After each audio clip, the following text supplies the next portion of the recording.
Olá a todos e todas, bem-vindos e bem-vindas a mais um programa Histórias do Cristianismo e Curiosidades Bíblicas. Este é o programa de número 14. Já estamos então bem avançados aí nesse nosso intento de trazer a você um panorama histórico da Bíblia, da própria história do cristianismo, e nós vamos chegar até os dias de hoje nos próximos programas. Então, mais uma vez, é uma alegria ter vocês conosco e já aproveito para você deixar aí ao lado as suas observações, as suas perguntas e até mesmo mandar o link desse programa para algum conhecido, uma conhecida, um líder da sua igreja, uma líder, para que essa pessoa também possa ver esse programa e assim também se inspirar. No programa de hoje nós estamos tratando de uma série dentro do nosso programa, que é a série sobre a Bíblia, e nós vamos falar sobre os escritos não canonizados na formação da Bíblia. Já falamos dos escritos canonizados, agora vamos falar, então, neste programa sobre os escritos não canonizados. Então, muito obrigado pela sua audiência, pelo seu carinho, e falando nisso, Wander, queria que você desse uma saudação a todos, antes de eu ler aqui uma mensagem que nos foi passada. Ok, assim, prazer estar de volta, sempre uma alegria, né, compartilhar esse momento com o nosso público, nosso pessoal, e fazer menção da repercussão dos programas nas comunidades, inclusive. Nesse final de semana, em alusão aí ao mês da Bíblia, eu fui convidado para dar uma palestra numa cidade aqui do norte do Paraná, chamada Sabáudia. E eles organizaram um evento na Casa da Cultura lá para falar sobre a história da Bíblia, porque assistiram os nossos programas e quiseram levar a temática para lá. Então, o pastor Jorge Henrique, estavam lá autoridades do município, a vice-prefeita Cristiane, o ex-prefeito Almir, inclusive que é graduado aqui na FTSA, amigo nosso, um casal muito simpático lá, o Cleito e a Márcia, que assistem de forma recorrente os programas. A Márcia disse, eu vejo, revejo, estou fazendo um curso por meio dos programas. Então isso para a gente é gratificante e eu sei que isso também acontece em tantos outros lugares. Então essa é a nossa recompensa de estar aqui com vocês nesses encontros. É isso mesmo. Então um abraço aí ao pessoal de Sabáudia e a todos, na verdade, né, de qualquer cidade do Brasil e fora do Brasil que estão nos vendo. E sobre o que o Wander falou, nós recebemos uma correspondência muito simpática do Leão Lima. Ele diz assim, eu sou da cidade de Quirinópolis, lá em Goiás, né, longe. Fui criado na Igreja Assembleia de Deus Missão. Sempre possuí muito interesse em estudar a Bíblia e participei ultimamente da escola dominical. Quando comecei a assistir o conteúdo do nosso programa, né, proposto, fiquei fascinado com os ensinamentos do Dr. Wander. Todos nós, viu, Leão? Não é só você, não. Todos nós. Obrigado. Sobre os temas, estou acompanhando todas as aulas. E acredito que vou assistir tudo mais de 10 vezes. É muito conteúdo. Obrigado. Olha, é assim que nós queríamos que todos fizessem. Assista mais uma vez, tome nota, vá pesquisar.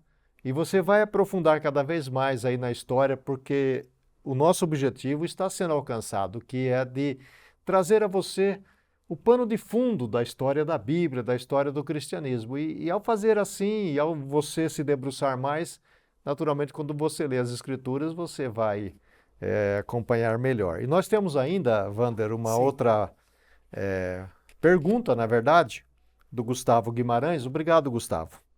Gostaria de saber se, como um dos principais critérios para a definição do cânon era o fato da carta ser escrita por um apóstolo, como textos produzidos por outros apóstolos, exemplo, Evangelho de Tomé, não foram considerados canônicos, porque o Tomé também era um apóstolo. Será que esse texto foi realmente escrito por Tomé? Então a sua pergunta, Gustavo, vai ser respondida neste programa pelo professor Wander. Então, se você tem alguma pergunta, você que está nos vendo, por favor, deixa aí no lugar correto. Nossa equipe vai estará lendo e nós vamos responder. E aproveita e curta também o programa, dê um like para que o nosso programa então seja visto por mais pessoas. Nós vamos começar então o nosso tema de hoje, os escritos não canonizados na formação da Bíblia. Wander, eu vou pedir que você recorde para nós o que é o cânon, o que significa essa palavra cânon. Ok. É uma palavra de origem grega que significa medir ou medida, vara de medir, etimologicamente falando. E foi emprestada justamente para mostrar aos cristãos do mundo antigo qual seria então a medida da fé. Selecionar os livros que seriam a medida da fé cristã, não mais do que aquilo que está escrito nestes livros. Por isso o termo cânon, que era de uso comum, né, do cotidiano, vara de medir, foi transposto para explicar a seleção dos livros que nós conhecemos hoje como livros canônicos. Lembrando, né, Wander, que você já nos ensinou que os atos, os eventos, eles eram falados, né? Até que chega um momento em que essas pessoas vão envelhecendo ou morrendo e era necessário, então, colocar na forma escrita e depois havia muitos escritos, nós vamos ver isso nesse programa, Sim. E aí, então, teria que definir quais estariam dentro da Bíblia. Exatamente, pela quantidade grande de texto. Inclusive, o programa de hoje vai tratar disto. São dezenas de escritos que circulam, né, entre os cristãos antigos, entre os judeus espalhados por todo o mundo antigo. E chegou o momento em que a fé judaica e a fé cristã tiveram que fazer, como você bem colocou, uma escolha. Então, ao fazer esta escolha, definiram a medida da fé. O que seria a fé monoteísta, a fé judaica e a fé cristã. E aí a seleção desse conjunto de textos. E esse processo foi chamado, então, de cânon. Né? Cânon. Certo. E a palavra, que acho que você vai colocar já em seguida, apócrifo, né? Vem exatamente para contrapor a ideia do cânon. Certo. O termo apócrifo... Então você já pode falar sobre isso. Seria Qual legal é o significado, né, Wander, do termo apócrifo em relação ao termo cânon? Correto. O termo apócrifo é usado exatamente na contraposição do que seria canônico, né? Aquilo que não é canônico, ou seja, aquilo que ficou de fora da medida da fé cristã. Então, depois de selecionar os escritos, colocaram de lado aqueles que não eram a medida da fé e foram então nominados de apócrifos. A palavra apócrifo, etimologicamente falando, significa aquilo que não tem a autoridade, é uma das, né, assim, dos significados do termo, e também aquilo que é sigiloso, aquilo que tem que ser guardado como sigilo, que não deve ser conhecido porque é perigoso. Então o termo apócrifo revelava para os primeiros cristãos, também para os judeus do mundo antigo, algo que não deveria ser trazido ao conhecimento porque ele não era seguro, não era confiável. Trazia alguma ameaça, de certa forma, aquilo que a fé cristã e a fé judaica expressavam. Certamente, Wander, se nós já tínhamos muitos livros para colocar no cânon, alguns não foram colocados e são então considerados apócrifos. São muitos esses escritos não canônicos? Muitos, muitos. Inclusive uma lista enorme. Só para a gente ter uma ideia, do Antigo Testamento, nós temos canonizados na chamada Bíblia, né, protestante, 39, também a Bíblia hebraica, judaica, 39. Já vimos isso, inclusive, em programas anteriores. Na chamada Bíblia católica, nós temos 7 livros a mais. Mas existiram, além desses 39, mais esses 7 citados, pelo menos mais 30 outros que não foram canonizados. Então a gente daqui a pouquinho vai até mencionar os nomes deles, porque é uma curiosidade. As pessoas não têm ideia da quantidade de texto. Então, porém, a gente percebe o trabalho enorme que a igreja teve que fazer, no caso da igreja e também o povo hebreu, né, antes da própria igreja cristã, de fazer a triagem, a seleção, a verificação, porque a quantidade realmente era muito grande desses textos. E no Novo Testamento também mais de 30, pelo menos 30 fala-se em 32 a 36 escritos não canonizados. Foram canonizados 27, então a Bíblia poderia ser muito maior do que a gente conhece hoje. Do que ela é hoje, né? Lembrando que o cristianismo vai se espalhando e pessoas que ouviram de pessoas, que ouviram de outras pessoas, elas escrevem isto, né? Perfeito. Vão reproduzindo aquilo que ouviram, porque nós até comentamos isso no programa passado, a fé judaica e a fé cristã tiveram um longo tempo de tradição oral.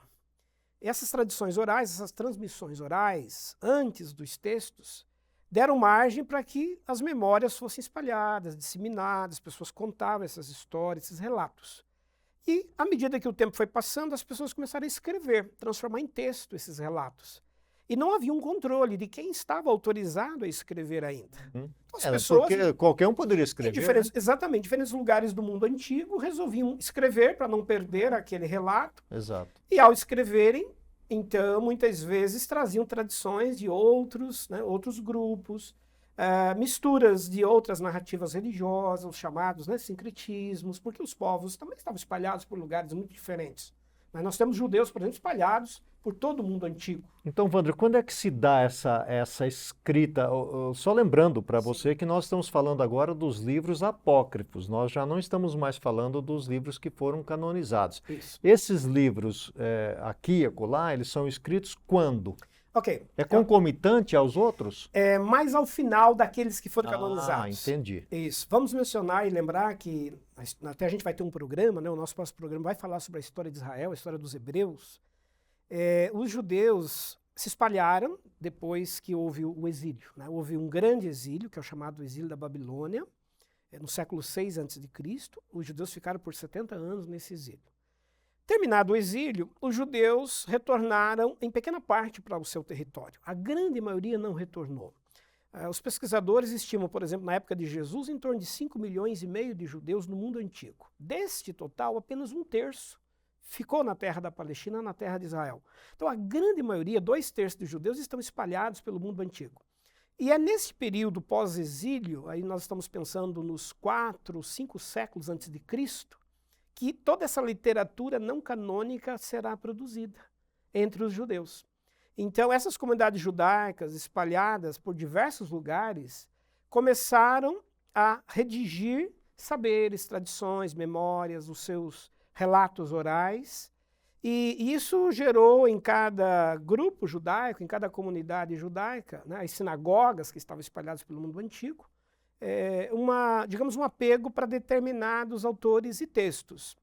Então, a gente pode resumir dizendo que nos 4 ou 5 séculos antes de Cristo é que todo esse conjunto de textos, todo esse conjunto acaba sendo elaborado. É por aí. E quem escrevia esses livros, Wander? Eram líderes da comunidade, os anciãos, os chefes de família? Como que a gente pode entender aí os autores ou as autoras Isso. também, né? Nós temos aí um dado bem importante. Quando os judeus foram para o exílio, né, o grande exílio da Babilônia, eles não tinham mais acesso ao templo. E, inclusive, no momento que o exílio vai terminando, né, aqueles imperadores vão dando mais concessões aos judeus, eles começam a edificar as suas sinagogas, que são lugares onde eles se reúnem, os judeus se reúnem para poderem, né, manter ali as suas orações, seus ritos, aprenderem sobre as tradições da lei. E à medida que o exílio foi terminando, os judeus foram se espalhando, eles foram ficando, portanto, distantes do acesso a estes textos primeiros canonizados, porque eram poucos os textos os textos escritos, como nós vimos também no programa passado. Então, sentindo a falta de acesso ao templo e não podendo mais ter acesso a esses escritos, né, canônicos, muitos judeus resolvem colocar por escrito aquilo que eles sabiam de narrativa, oral, né? Exatamente, de terem ouvido, oral, né? que já tinham ouvido. E aí começa a escrever e a produzir esses textos. Quem escreve são pessoas que muitas vezes estão liderando essas comunidades judaicas, chefes às vezes de sinagogas, mas também aqueles que são chamados aí de pseudo-autores. Alguém que escreve de forma anônima, mas coloca o nome de um personagem importante, conhecido, para dar credibilidade e chamar a atenção daquele livro. Por exemplo, a gente vai falar daqui a pouquinho do livro de Enoque. Enoque é um personagem importante da história dos hebreus, mas não foi, evidentemente, ele quem escreveu o livro de Enoque. Alguém escreveu e nominou o livro de Enoque como sendo as visões e revelações que Enoque tivesse recebido. Claro que isso certamente estava ligado a alguma tradição oral, que chegou a alguém por volta aí do século 3 a.C., aproximadamente, século 2, século 3, E alguém, então, resolveu transformar em texto aquilo que era transmitido de forma oralizada. Então, isso vai acontecer também com os outros escritos. Daqui a instantes a gente vai relatar aqui os nomes de alguns desses livros, e a gente vai perceber que o nome não necessariamente corresponde ao autor.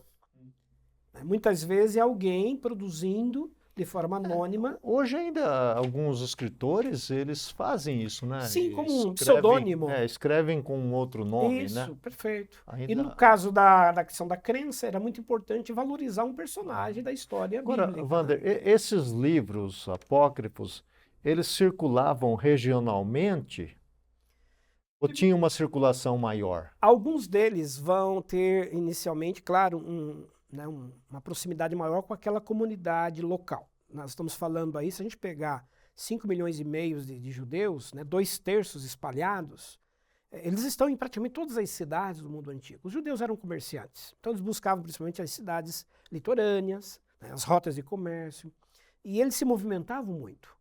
Então, por onde eles iam, a trabalho, a comércio, eles acabavam levando essas tradições. Levavam cópias também, né? Exatamente. À medida que esses textos passaram a ser escritos, naturalmente que eles também acabavam sendo disseminados para outras comunidades judaicas. Então, havia uma comunidade judaica numa região que tinha lá um relato.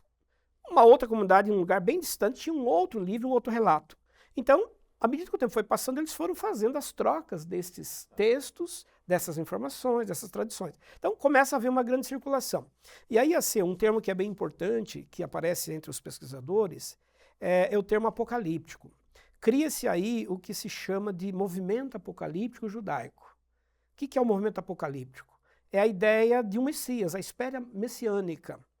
Então, no período pós-exílio, os judeus começaram a crer cada vez mais e anunciar de forma mais recorrente a vinda de um Messias.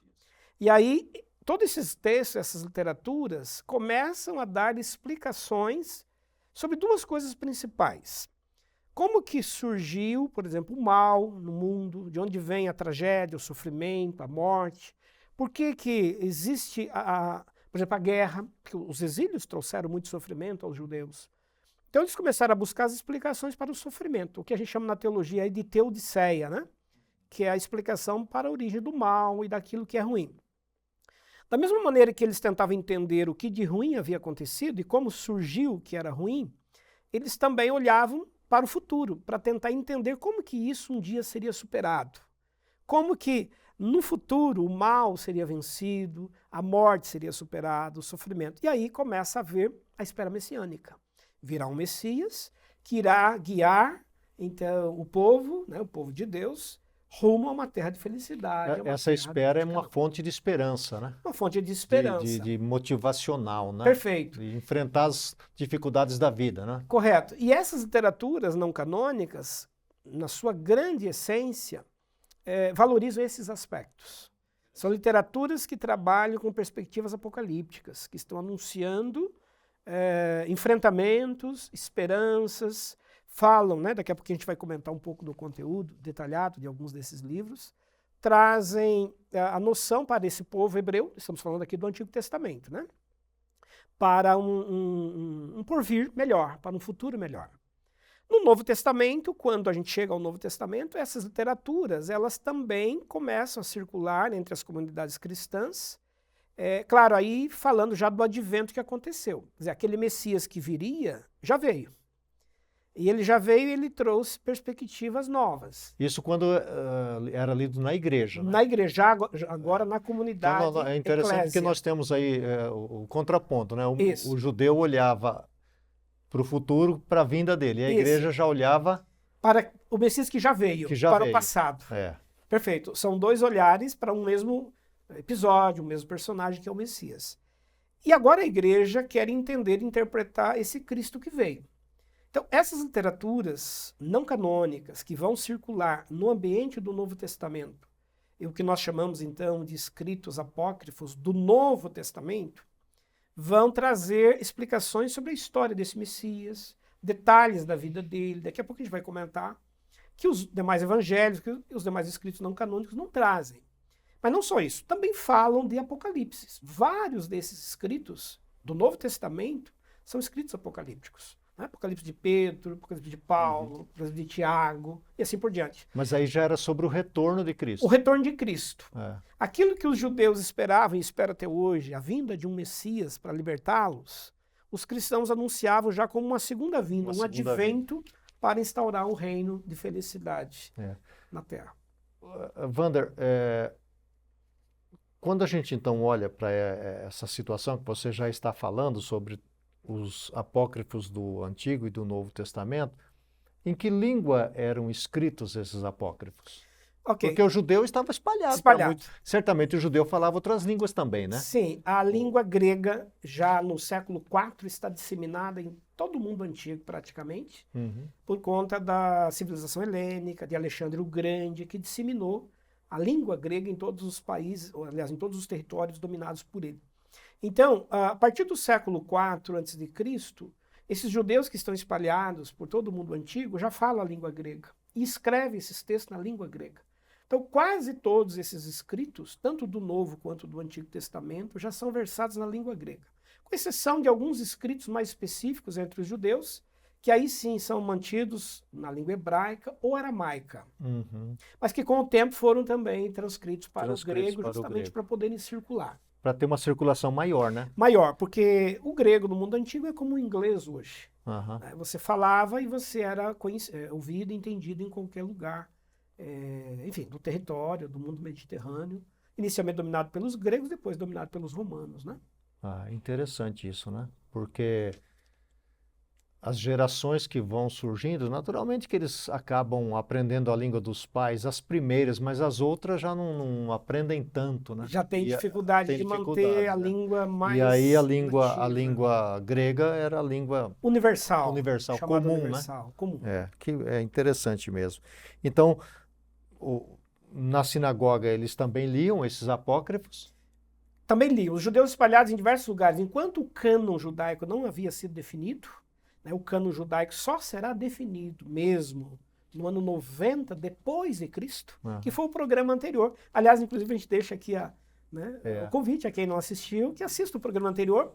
E nós definimos e vimos lá que o cânon judaico só foi concluído com os 39 livros que nós conhecemos hoje no ano 90 depois de Cristo. Seria interessante, Wander, nós já falamos muito sobre isso, mas quando a gente fala aqui lido na sinagoga, a sinagoga, fala mais uma vez o que era a sinagoga, né? Porque eu acho que é interessante esse ponto, porque, por exemplo, uma curiosidade, quando nós vamos falar sobre a história de Israel, mais a fundo isso, mas quando eles vão lá para a Babilônia, havia sinagoga na Babilônia? Eles permitiram a construção de sinagoga? Inicialmente houve uma restrição. Os judeus tiveram que manter as suas atividades religiosas nas casas. Inclusive, isso valorizou demais a tradição oral. Por quê? Porque não havia liberdade para você usar textos escritos. Os babilônicos, inicialmente, vigiaram muito, policiaram muito essas questões. Mas aí, os judeus encontraram uma estratégia, decorar a Torá. Cada família deveria decorar um trecho da Torá, que era a lei, falamos também no programa passado sobre isso, e ensinar no ambiente doméstico aos filhos, nas reuniões familiares, nos momentos de refeições, de acordo com o calendário judaico. Os filhos também a memorizarem a Torá. Então, durante um primeiro momento, os hebreus tiveram que trabalhar com a oralidade, a memorização da Torá. À medida que aqueles imperadores foram também se revezando no poder e foram sendo trocados, houve maior abertura para os hebreus e eles começaram a ter liberdade para a construção das suas primeiras sinagogas. Então, já já no final do período exílico, começam a aparecer as primeiras sinagogas, inclusive na Babilônia. E à medida que os judeus saem desse domínio exílico, eles vão se espalhar para as cidades do mundo antigo, como nós dissemos, e vão, em cada cidade, criar uma sinagoga. A palavra sinagoga significa casa do livro, casa da lei, casa onde se ensina. Onde se ensina, o lugar do saber, né? Do saber, do conhecimento, o lugar do aprendizado. Funcionava tanto como escola, para ensinamento da língua e dos costumes judaicos, como também para os ritos religiosos. Então a casa era uma mini sinagoga, né? A casa é uma mini sinagoga, tanto é que depois no Novo Testamento a ideia de eclésia, que substitui a sinagoga judaica, é adaptada pelos cristãos nas casas. As casas viram eclésias. Exato. Que são pequenas digamos, um pequeno ambiente daquilo que virá a ser uma sinagoga. Então a sinagoga sai da casa, inicialmente na casa, depois vira sinagoga. E aí nas sinagogas, esses judeus espalhados pelo mundo antigo vão utilizar as literaturas que estão acessíveis. Aquelas que já têm uma aceitação maior. As canonizadas, as canonizadas, que já estão de domínio, como, por exemplo, a Torá, o Pentateuco, os primeiros 5 livros da lei, como também esses novos escritos que estão surgindo. Enquanto não há um crivo, não há um limite, dizendo assim, olha, não use esse livro, eles estão usando. Certo. Até o momento em que lá pelo ano 90 depois de Cristo, uma escola rabínica vai definir, os judeus só irão ler. E muitos desses livros apócrifos, eu imagino, eram explicações também, não era? Eles já eram interpretações do livro da lei, canônico, da Torá, da lei, né? das tradições orais. Das tradições, né? Perfeito. Eles já pegavam a tradição oral e ampliavam de forma explicativa. Por exemplo, eles queriam saber, daqui a pouquinho a gente vai comentar detalhes disso, queriam saber como é que surgiu o mal, como é que surgiu a morte, a maldade, por que houve um dilúvio na Terra um dia, né, para punição, purificação dessa criação. E aí os livros chamados apócrifos começam a trazer explicações e respostas para essas indagações dos judeus. E então esses livros têm também uma importância grande do ponto de vista histórico, não é isso? Tem também, porque eles vão relatar momentos vividos pelos hebreus em contextos e culturas diferentes. O livro, no lugar que ele é produzido, porque eles são produzidos em diversos lugares. Então, se tem judeus, por exemplo, na Pérsia, hoje é a região do Irã, muitos judeus lá. No momento que eles vão produzir esses escritos não canônicos, eles também retratam situações da cultura, locais, dos costumes, né? Das crenças locais. O chamado dualismo persa, né? A ideia de bem e mal, luz e trevas, que eram questões religiosas muito importantes na Pérsia. A própria nomenclatura, né? A ideia do diabo, Satanás, o demônio, são vários termos que vão aparecer, começam a aparecer, já fazendo interpretações de explicações do mal que existiam também nesses contextos, nessas culturas. Por isso que os livros apócrifos, chamados apócrifos do Antigo Testamento, eles vão reproduzir realidades locais. Na Mesopotâmia, existem outras questões, como, por exemplo, a astrologia, o conhecimento, né? Dos céus, dos mistérios do universo. Certo. Então, algumas dessas literaturas não canônicas vão reproduzir também explicações neste campo. E assim por diante. Então, é muito interessante isso, né? Também, porque, de certa forma, são questões culturais que estão sendo trazidas para a vivência do povo hebreu naquele momento histórico. Um missionário hoje chega num campo missionário e ele começa a descrever aquela realidade, né? Perfeito. E aí tenta trazer explicações religiosas, no caso dos hebreus, a partir do que eles acreditam, dialogando também com essa cultura local. Exato. E você, como historiador e conhecedor do tema, teria também algum elemento de sincretismo em algumas dessas literaturas? É uma boa questão, importante questão. Sim, porque isso é que vai, inclusive, depois levar... fazer para que não seja canônico. Que não seja canonizado. Que na hora de se fazer, né, o crivo, a medida, os rabinos, né, os doutores da lei, enfim, aqueles que participaram da canonização, eles vão começar a checar os critérios para a canonização. Certo. E um dos critérios era a teologia do texto. Uhum. Esses textos foram submetidos a pelo menos 3 grandes critérios. Quer dizer, quem era o autor? Quem é que escreveu? Quem escreveu tem autoridade? Era realmente um líder? Era um profeta? Ou é um autor pseudepígrafo? É alguém escrevendo apenas usando o nome? Um outro grande critério, muito importante, a teologia desse texto. Ele traz elementos que estão amparados na lei, na Torá. E, finalmente, o terceiro grande critério, a fé monoteísta. Todo livro que desse margem para alguma questão... interpretaçãozinha ali, né? Que não fosse a crença em um só Deus, Deus único, fé monoteísta. Então, esse texto acabou ficando de fora. Então, certamente, esses textos acabaram ficando de fora porque, em algum momento, Sim, eles davam margem para eles davam margem, né, para... Havia dúvida, né? Sincretismos, hibridismos, né, algumas misturas de crenças que acabavam mitigando aquilo que era essencial na teologia judaica. Agora, Wander, a despeito disso, né, dessa sua colocação aí importante, as pessoas que estudam a Bíblia e estudam os textos sagrados, elas devem ler, devem estudar ou pesquisar os apócrifos? Qual é a sua orientação sobre isso? São textos hoje bastante acessíveis, até, né? Durante muito tempo esse conjunto de produção ficou muito restrito a bibliotecas, arquivos, especialmente na Europa, no Vaticano, né? Em Roma, e muito acessível, e pouco acessível ao grande público, né? Geralmente eram pesquisadores, alguém, né, estudiosos das línguas também, né, grega, por exemplo, para poder investigar esses originais. Hoje não, hoje os textos estão muito mais acessíveis, até na internet a gente encontra muitos desses textos, existem muitos artigos produzidos comentando esses textos. Uhum. No Brasil a gente tem grupos de pesquisa em cursos, né, de teologia e ciência da religião que estudam essa literatura. Então na própria internet não é difícil a gente encontrar pesquisas muito bem elaboradas sobre esses trabalhos, sobre esses materiais antigos. E são interessantes para pesquisadores, inicialmente, porque a gente consegue observar neles coisas que ajudam a entender determinadas circunstâncias históricas, porque em alguns momentos eles trazem questões históricas que a gente não teria acesso se não fosse por esses livros, né? por eles. Uhum. E, Wander, até mesmo nas faculdades de história, vamos chamar secular, que eu não gosto muito do termo, se estuda essa literatura? Sim, não? Muito. A produção literária antiga, ela entra no campo também dos achados arqueológicos, né, dos grandes acervos, dos grandes arquivos, daquilo que o mundo antigo produziu. E os hebreus, eles marcam muito a história do mundo ocidental. Por quê? Porque os hebreus estão na essência da formação do Ocidente. Por quê? Porque vem toda uma relação com os gregos, depois com os romanos, porque o Estado romano, o Império Romano, se torna um Império Cristão, né, a partir do século IV. E aí, consequentemente, toda a tradição judaico-cristã será disseminada pelo mundo ocidental por meio do Império Romano.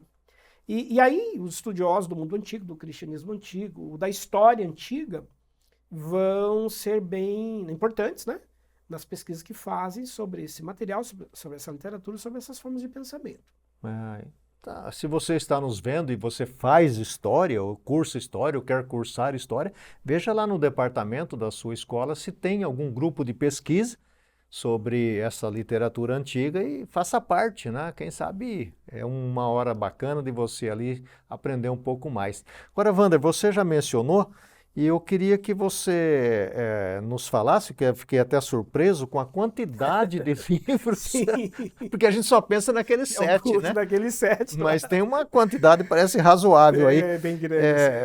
Você tem, inclusive, parece que uma lista, eu trouxe uma lista aqui. Dos livros não canônicos do Antigo Testamento primeiro, Wander. Vamos começar pelo Antigo. Vamos começar pelo lista Antigo. É grande. Eu trouxe uma colinha aqui, porque não tinha jeito de guardar memorizar isso aí tudo, né?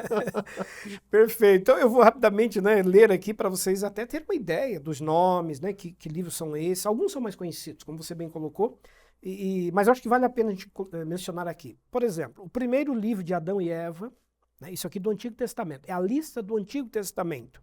Apocalipse de Moisés, Apocalipse de Sidraque, Ascensão de Isaías, Assunção de Moisés, Caverna dos Tesouros, Epístola de Aristeias, Livro dos Jubileus, Martírio de Isaías, Oráculos Sibilinos, Prece de Manassés, Primeiro Livro de Enoque, Quarto Livro dos Macabeus, Apocalipse de Esdras, Salmo 151, Salmos de Salomão, Segundo livro de Samuel, segundo livro de Adão e Eva, segundo livro de Enoque, segundo tratado do grande Sete, aquele personagem da Bíblia lá, terceiro livro de Enoque, terceiro livro dos Macabeus, testamento de Abraão, testamento dos 12 patriarcas. Só que são 24. Mas aí vem os outros 7 que também são bem conhecidos.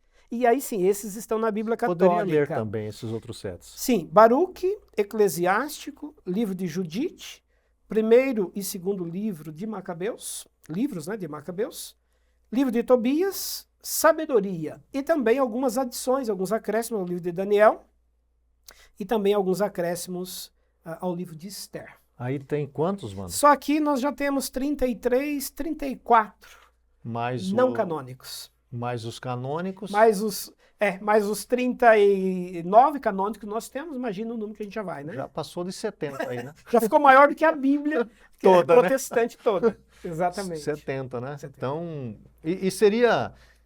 Eu fico imaginando, se todos estivessem lá, seria uma salada isso, né? Muito complicado, por isso que na hora da canonização houve um trabalho muito cuidadoso de comparação, de verificação, de checagem desses textos, porque isso aqui foi um trabalho artesanal enorme.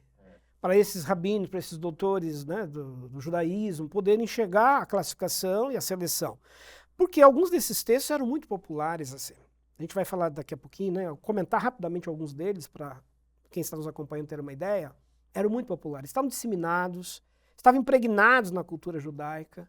Tanto é que, inclusive, os primeiros cristãos usaram alguns desses livros. O Novo Testamento chega a citar alguns deles. É verdade, né? O livro de Enoque é O citado livro de na Enoque, carta né? de Judas. É. A ascensão de Moisés é citada também em Judas. Então, isso mostra que essa literatura estava circulando no mundo antigo, inclusive no mundo E a igreja, cristão. como você disse anteriormente, a igreja tinha conhecimento disso. Conhecia todo esse material porque a igreja está muito ligada ao judaísmo, né? Os judeus estão Sim. espalhados e os cristãos inicialmente vão se apropriar da literatura judaica. Agora, você tem também a lista do Novo Testamento aí, Wander? Também no Novo Testamento. É uma listinha, não? Também, viu? Tanto quanto. Mas muito legal, né? Os nomes que aparecem aqui. Então vamos lá. Novo Testamento, Evangelho segundo os Hebreus, Evangelho de Tiago, Evangelho de Tomé, Evangelho de Pedro, Evangelho de Nicodemos, o Evangelho dos Gibeonitas, ou também dos 12 apóstolos, Evangelho segundo os egípcios, Evangelho de André, Evangelho de Filipe, Evangelho de Bartolomeu, Evangelho de Barnabé, o drama de Pilatos, a morte e a assunção de Maria, a paixão de Jesus, a descida de Jesus aos infernos, declaração de José de Arimateia, história de José o carpinteiro, Atos de Pedro, Atos de Paulo, Atos de André, Atos de João, Atos de Tomé, Atos de Filipe, Atos de Tadeu, Epístola de Barnabé, terceira Epístola aos Coríntios, Epístola aos Laodicenses, igreja de Laodiceia, Carta dos Apóstolos, correspondência entre Sêneca e São Paulo, Apocalipse de Paulo, Sibila Cristã. Além desses, né, os chamados, um livro bastante conhecido, a gente vai falar dele daqui a pouco, Atos de Paulo e Tecla. Enfim, só aqui já temos aí em torno também 36 ou 37 escritos. E tem alguns aí com nome bastante interessante, né? Eu gostaria curiosidade de saber aí sobre o Nicodemos, né? Pois o que ele escreveu, o que né? ele escreveu, a vivência a dele, né? A história vivência, dele. né? Porque inicialmente ele com Jesus, aparece, né? depois vai aparecer lá na morte de Jesus, sim, né? Sim. E Wander, desses livros todos que você leu, quer dizer, juntando tudo aí, nós já estamos só... Mais de 100. Exato, é isso que eu ia tentar. Estou tentando aqui fazer de memória aí a conta, né? Você leu aí uns 30 e tantos de cada um, mais os 60 e tantos que tem na Bíblia, né? Já está dando muito, né? Então o crente de hoje é feliz, né? Porque ele tem poucos para ler. 66 já dá trabalho, né? Agora isso aqui tem alguns desses que você gostaria de dar um destaque, Wander? Tem sim. Eu acho que seria legal a gente trazer algumas ideias para quem está nos acompanhando. E claro, em programas futuros, quem sabe a gente vai trazendo outros exemplos, né? Eu vou trazer alguns exemplos aqui do Antigo Testamento. Vou começar pelo livro de Enoque, que é um dos mais populares do Antigo Testamento, não canonizado, né, evidentemente, os mais populares entre os judeus. O livro de Enoque fala basicamente de duas coisas. Mostra por que houve um dilúvio na terra, um juízo de Deus, para punir uma população, uma sociedade que estava corrompida.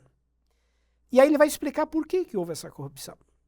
E vai dizer que a razão é que seres angelicais, seres celestiais, chamados de vigilantes, que tinham a tarefa de cuidar da criação. Enoque narra que o Criador, depois que fez tudo, confiou aos seus anjos a tarefa de cuidar do cosmos, do universo, dos planetas, de zelar, inclusive, do planeta Terra, digamos assim. E alguns desses seres angelicais, em torno de 40 deles, teriam, em algum momento, caído na tentação, na sedução, de adentrarem ao espaço, né, da Terra, terreno, para poderem se relacionar com as mulheres humanas. Olharam as filhas dos homens, se interessaram por elas e quiseram ter filhos com elas. O livro não dá detalhes de como isso teria acontecido, mas diz que os seres angelicais, ao se relacionarem com essas mulheres, eles teriam gerado os chamados nefilins, que seriam pessoas híbridas, um pouco humanas e um pouco angelicais. Hoje também na moda isso, né? Então, É bem moderno, né? muito, o termo é muito utilizado, inclusive, né? E aí acontece uma coisa assim, que o livro de Enoque relata, um comportamento muito estranho desta população, dessa civilização, os nefilins. Dados à maldade, à violência. E o livro do Gênesis, no capítulo 6, quando fala do dilúvio, menciona exatamente a violência tomou conta da Menciona isso, humanidade. né? Existiam gigantes na Terra, eram pessoas muito grandes, eram pessoas que tinham comportamentos muito estranhos ao comportamento humano. E aí o Criador teria então, por decisão, resolvido punir. Puniu os anjos, e aí eles decaíram da sua condição e se transformaram então no mal, nos demônios, nas forças do mal que atuariam hoje então no cosmos, enfim. E também resolveu punir aquela sociedade, aquela humanidade. Por isso o dilúvio veio e purificou, né, levando à morte. Agora, esse livro do Enoque foi escrito já tardiamente. Bem tardiamente, né? Ele é do século III, praticamente. Então foi escrito memória, por tradição oral.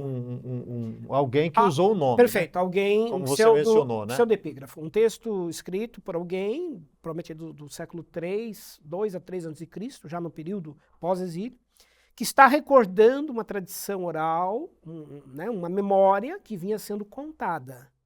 E esse alguém resolveu relatar, transformar em texto. E por que fez isso? Para explicar a origem do mal. Certo. De que o mal teria origem na queda dos anjos. Anjos que não teriam guardado a Porque sua condição. explicar essa origem é uma dificuldade. Uma né? dificuldade. De onde veio o mal? Foi o Criador? Foi Deus que criou o mal? Como é que ele surgiu?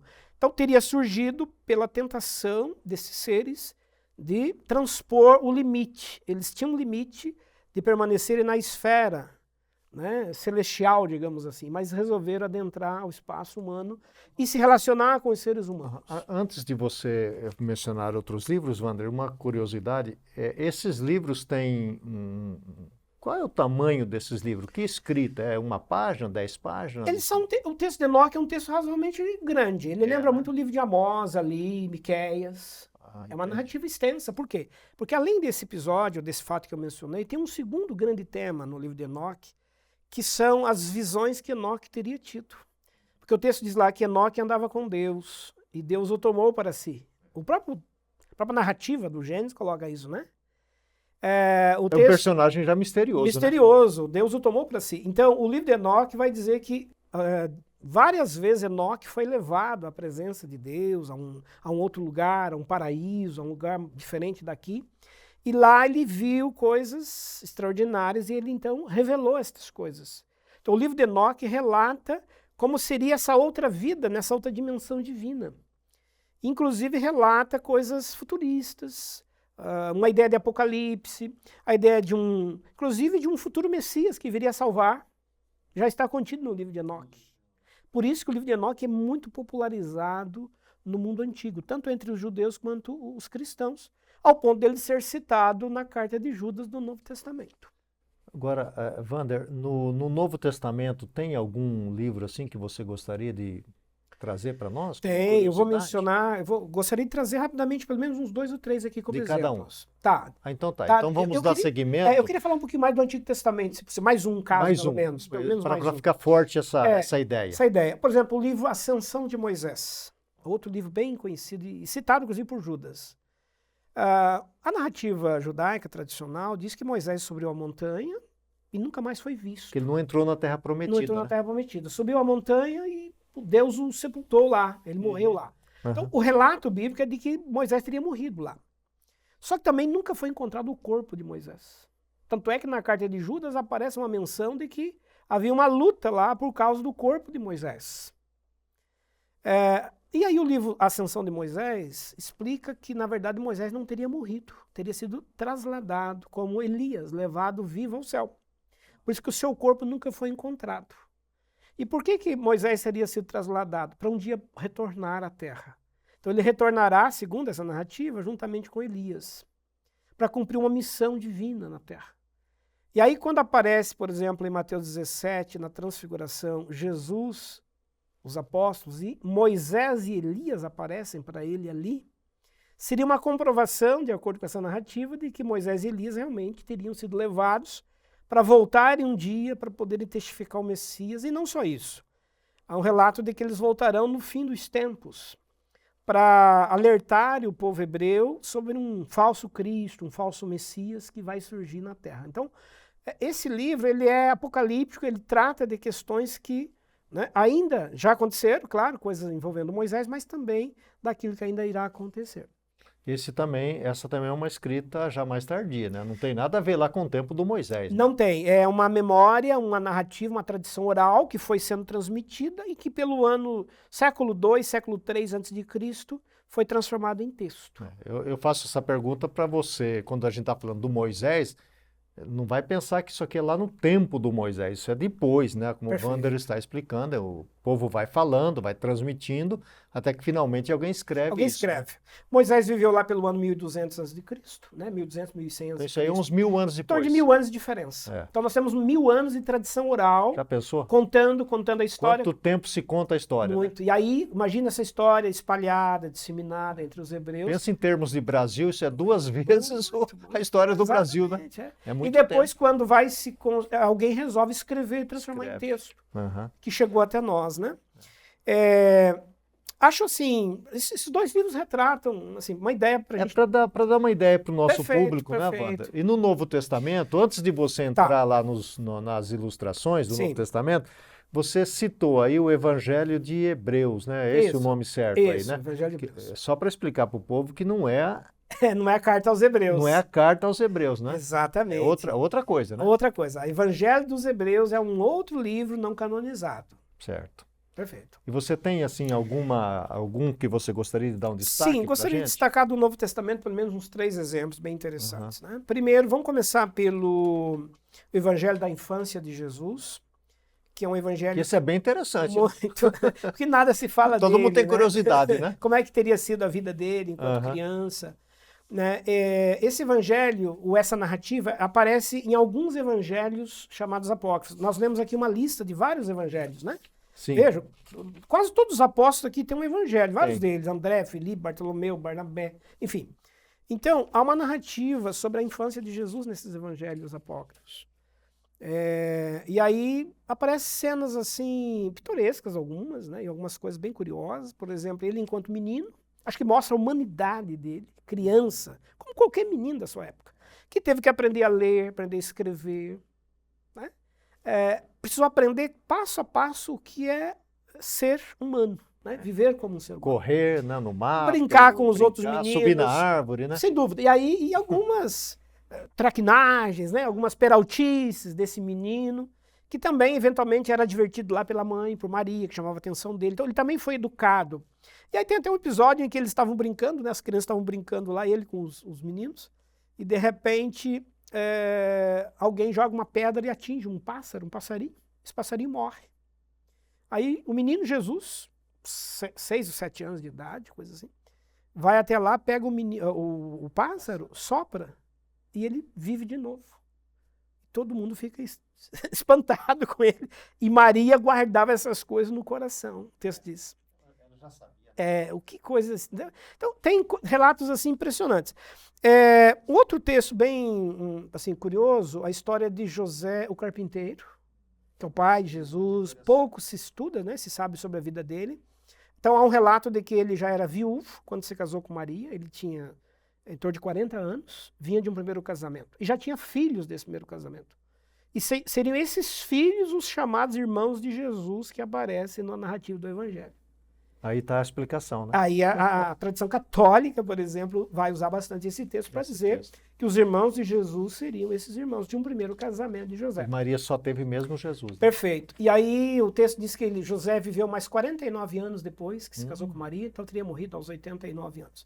Agora, por que não foi canonizado, né? Uma das razões. Por quê? Porque existe uma outra narrativa em um outro evangelho sobre José que é diferente dessa narrativa porque vai dizer que José morreu muito cedo.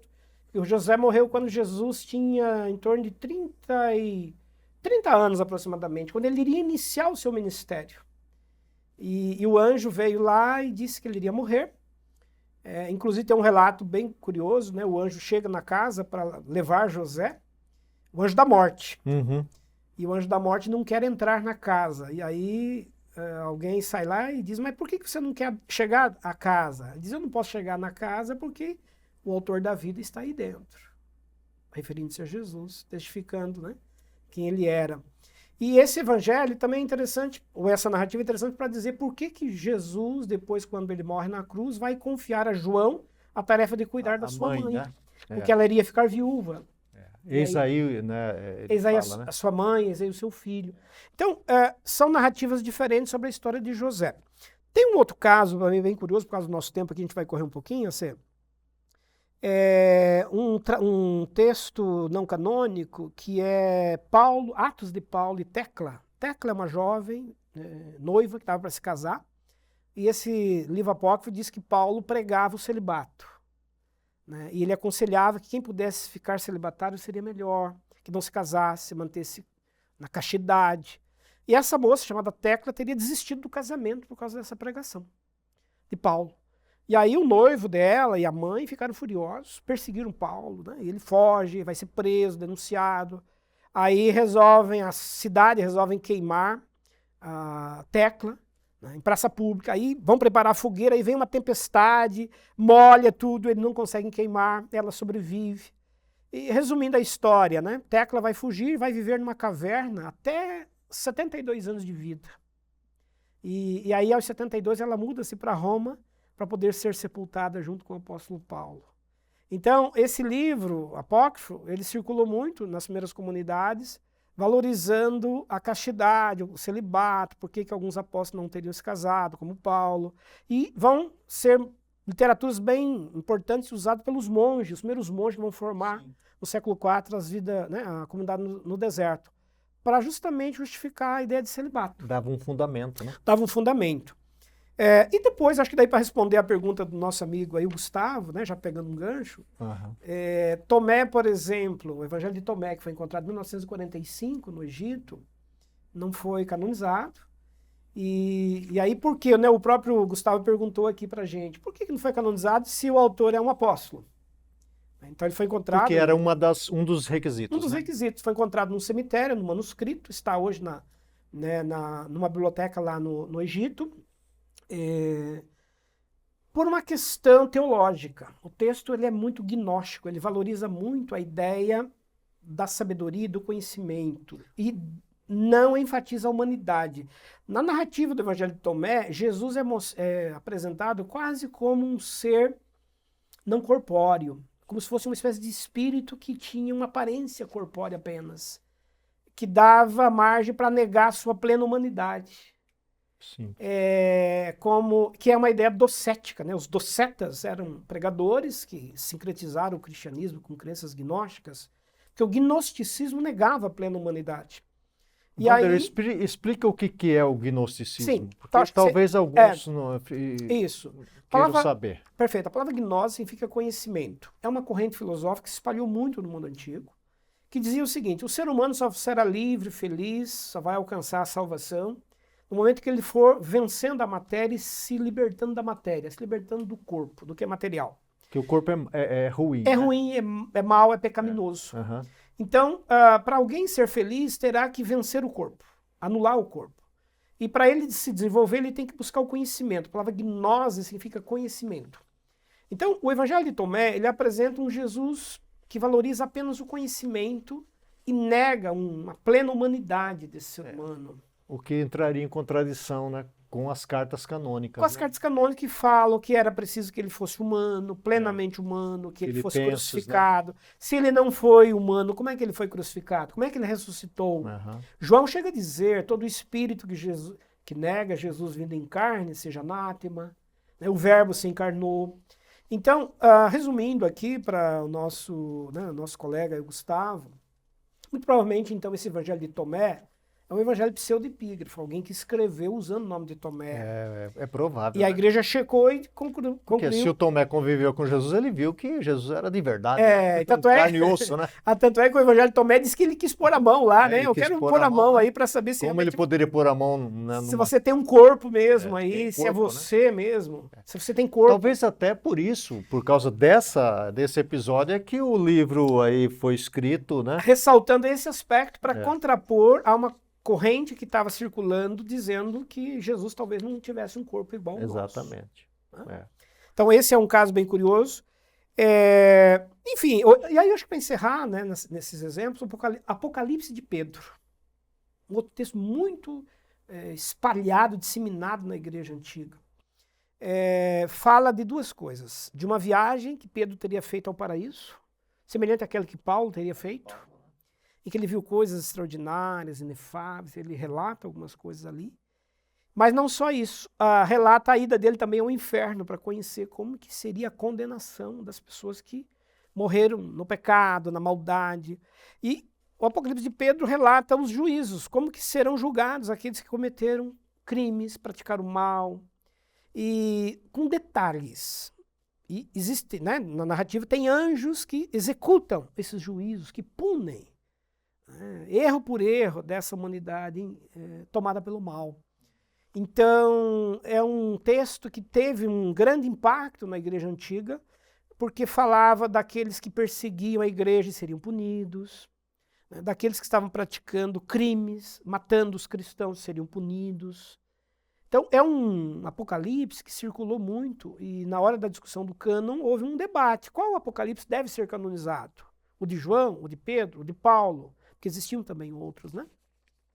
E, enfim, então esses escritos, só para a gente fechar aqui, eles trazem temas familiares ao movimento cristão, às comunidades cristãs, mas eles trazem problemas teológicos, de conflito ou então de autoria.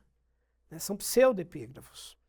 E aí, acho que, assim, só um detalhe que me lembro agora também, bem curioso, desse que eu citei agora, de Atos de Paulo e Tecla.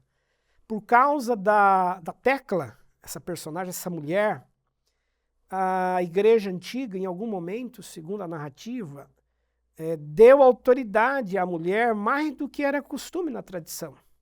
Porque Tecla se torna uma líder que trabalhava junto com Paulo.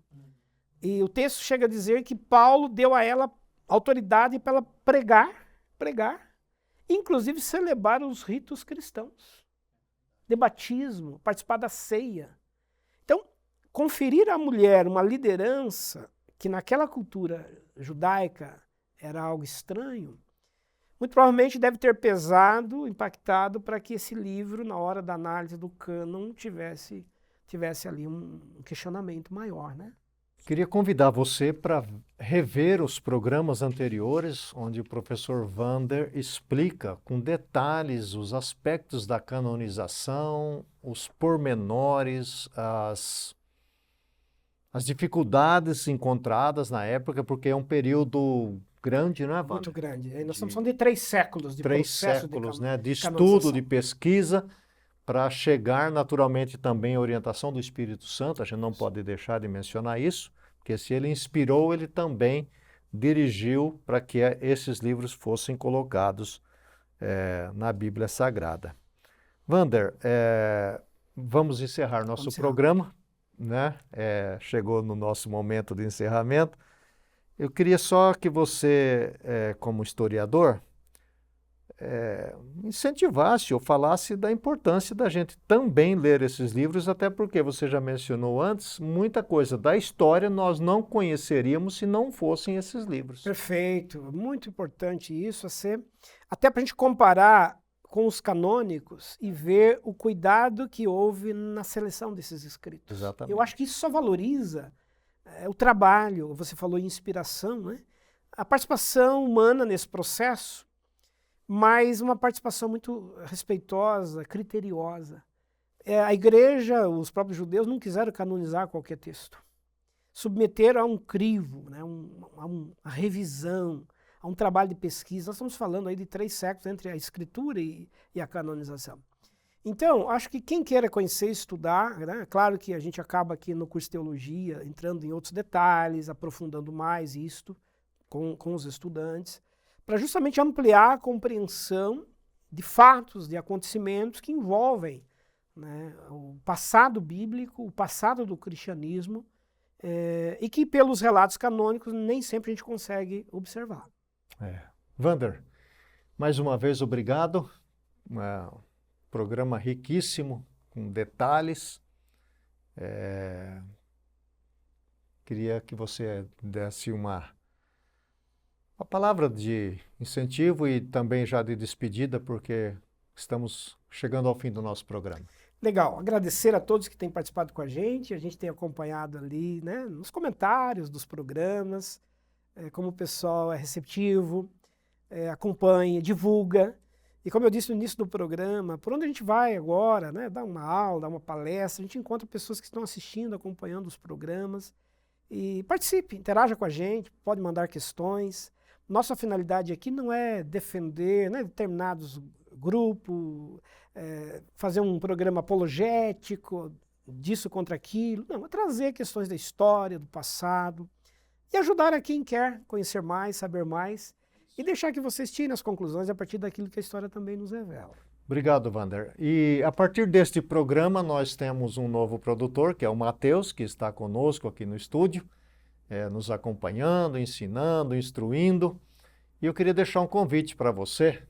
Entre na página da internet da Faculdade Teológica Sul-Americana. Coloca no Google lá, Faculdade Teológica Sul-Americana, e vai remeter você à nossa página. Eu queria que você navegasse na nossa página e visse quantos cursos nós temos, tanto para quem quer fazer um curso de bacharelado, de pós-graduação, de mestrado. Estamos lançando agora um doutorado em ministério. Temos cursos para todas as pessoas da igreja.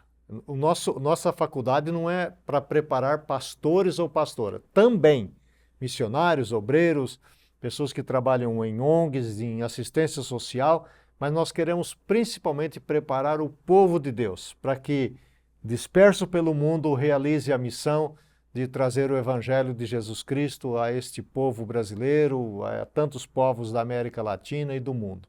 Tá certo? Então fica aqui um convite. Muito obrigado pela sua atenção. Divulgue o nosso programa e nós esperamos você para o próximo, que já estamos fazendo e planejando, e temos a certeza que você será abençoado, abençoada. Se cuide, a pandemia ainda está por aí, tá certo? Use máscara, faça o distanciamento e vamos fazer o nosso melhor para a honra e para a glória de Deus. E até a próxima, em nome de Jesus.